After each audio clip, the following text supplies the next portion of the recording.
So for Module 15, we were asked about our thoughts on the gamification of education and if we felt that games could be useful in a classroom or just used for entertainment.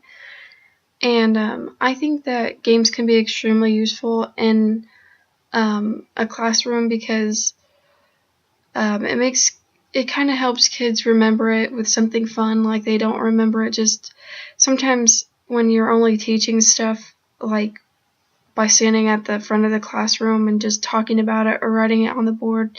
Kids aren't going to remember that because it's monotonous and boring. So if you bring games into it, I think it really helps students to connect like that fun activity with the stuff that they're actually needing to learn.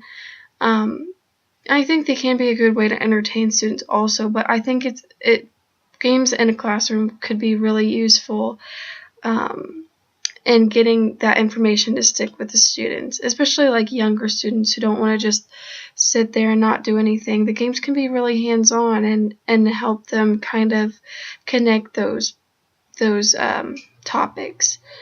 And next we were asked what template we use for an interactive game and any problems we experienced. And I did the Jeopardy game, and I didn't run into any problems with the template. I thought it was really easy to get that PowerPoint together and make a fun little Jeopardy game. And it honestly didn't take a whole lot of time, so it's something you can just use or make different ones for each topic, and it would be really fun and useful for the students in the classroom.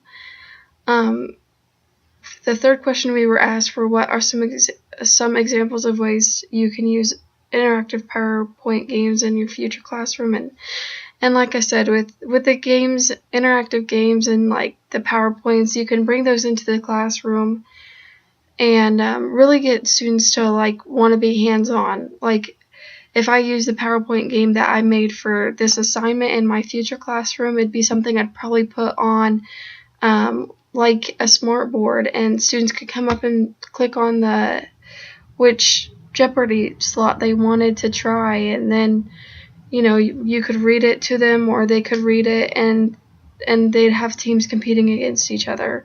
Or if they wanted to play, if there was a different game that I had on a PowerPoint game, then I could use that in a classroom also. I think personally I would be really likely to use those interactive or PowerPoint games in my future classroom, just because, like I said earlier, I think that it's a really good way for students to be hands-on and to really kind of remember that information that they otherwise maybe wouldn't by just hearing it being spoken or seeing it on a marker board. Kids like to be hands-on, and that's how they learn. So I think I am very likely to use those games in my future classroom. And I think that's really all that I have for this module, so thank you for listening.